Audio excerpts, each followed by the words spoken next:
पत्रों की दुनिया या पत्रों के संसार के बारे में पिछले पैराग्राफ में बताया गया था कि गांधी जी या उस समय के जो तमाम जो प्रसिद्ध हमारे देश के जो लीडर्स थे, उनको विदेशों से जो पत्र आते थे उनमें खाली उनका नाम और भारत इंडिया लिखा होता था। तो वो पत्र भारत में वो कहीं रह रहे हों उनके यहाँ तक पहुँच जाते थे। और इसी सिलसिले में जो गांधी जी थे उनके पास बड़ी संख्या में पत्र पहुँचते थे, लेकिन पत्रों का जवाब देने के मामले में उनका कोई जोड़ नहीं था। लेकिन पत्र जितनी बड़ी मात्रा में उनके पास पहुँचते थे, वे पत्रों का उत्तर लिखने में ही उतने बड़े तत्पर थे और उनका मुकाबला कोई दूसरा व्यक्ति नहीं कर सकता था। उनके बारे में कहा जाता है कि जब उन्हें पत्र मिलता था, जैसे किसी का पत्र आया तो उसी समय वो तत्काल उसका जवाब ही लिख लेते थे, उत्तर दे देते थे। अपने हाथों से ही ज़्यादातर पत्रों के जवाब देते थे। जितने भी पत्र आए तो उनके उत्तर वो अपने हाथ से ही लिखने का हर संभव प्रयास करते थे।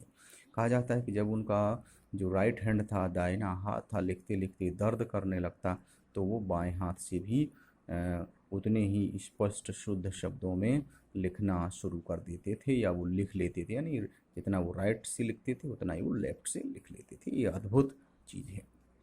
गांधी जी ही नहीं, आंदोलन की तमाम नायकों में से उस समय के जो हीरोज़ थे, जो लोग थे जो अपने देश को आज़ाद कराने के लिए जुड़े हुए थे, तो उनके जो पत्र हैं वो हमें गांव-गांव में देखने को मिल जाएंगे। लोग उन्हें पत्र लिखते थे तो वो उन लोगों को तुरंत जवाब भी देते थे। तो ऐसे पत्र आपको हर जगह देखने को मिल जाएंगे। पत्र भेजने वाले लोग उन पत्रों को किसी प्रशस्ति पत्र में प्रशंसा पत्र, तो जब भी उन्हें किसी इतने बड़े लीडर्स का कोई पत्र मिलता था तो उस पत्र को वो एक प्रशंसा पत्र के रूप में देखते थे।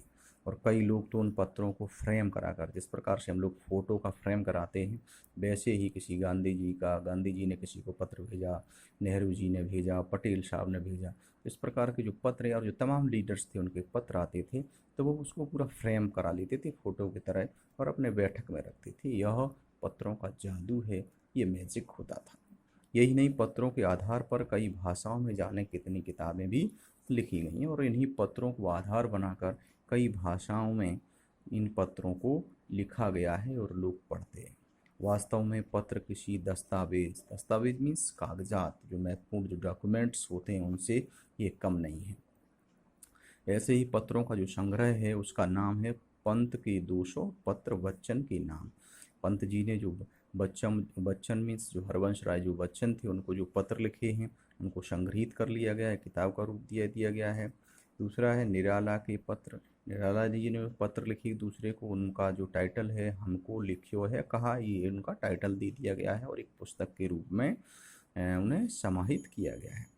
ऐसे ही आईने में दयानंद सरस्वती, जो समय के प्रसिद्ध जो दार्शनिक थे दयानंद सरस्वती जी, उनके पत्रों का संग्रह किया गया और उन्हें एक पुस्तक के रूप में दिया गया कि आईने में दयानंद सरस्वती।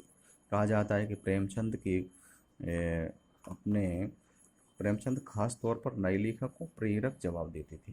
प्रेमचंद जी थे, जब कोई नए न्यू राइटर्स होते थे उनको पत्र लिखते थे तो उनका जवाब बड़ा ही प्रोत्साहन से भरा हुआ देते थे, उन्हें प्रेरित करते थे कि आप अच्छा कर रहे हैं और इसी तरह से करते चलें। पत्रों के जवाब में बहुत मुस्तैद रहते थे। मुस्तैद मीन्स तैयार, होशियार, वो बड़े ही मुस्तैद थे, तत्पर थे, तुरंत पत्रों का जवाब देते थे। इसी प्रकार नेहरू गांधी के लिखे गए पत्रों का संग्रह है। रविंद्रनाथ टैगोर के और जो गांधी जी के बीच में जो पत्र व्यवहार हुआ था उन पत्रों का संग्रह महात्मा और कवि के नाम से किया गया है। वह भी एक पुस्तक के रूप में हमारे बीच में है और उनको हम पढ़ सकते हैं, जान सकते हैं। महात्मा गांधी और रविंद्रनाथ टैगोर के बीच में ये पत्राचार हुआ था 1915 से 1941 के बीच। जो एक दूसरे को पत्र लिखते थे तो उन पत्रों को संग्रहित कर लिया गया है और उनको एक किताब का रूप दे दिया गया जिसका नाम है महात्मा और कवि। तो उन दोनों के जो पत्राचार हुए एक दूसरे के बीच में, उसे हम इस पुस्तक के माध्यम से देख सकते हैं, जान सकते हैं।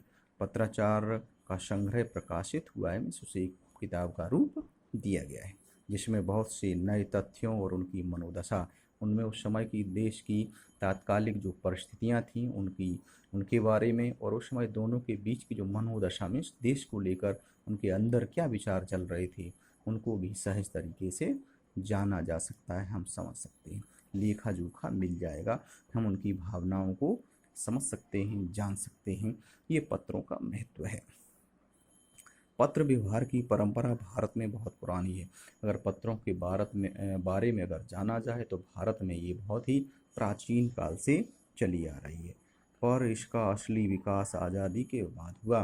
पत्रों का आवागमन आज़ादी से पहले भी हो रहा था और उससे आगे भी हो रहा था, लेकिन इसका जो वास्तविक जो विकास है, जो इसका कहिएगा जो एक तरह से उत्थान है, वो हमें आज़ादी के बाद ही देखने में आता है। तमाम सरकारी विभागों की तुलना में सबसे ज़्यादा गुडविल डाक विभाग का ही है।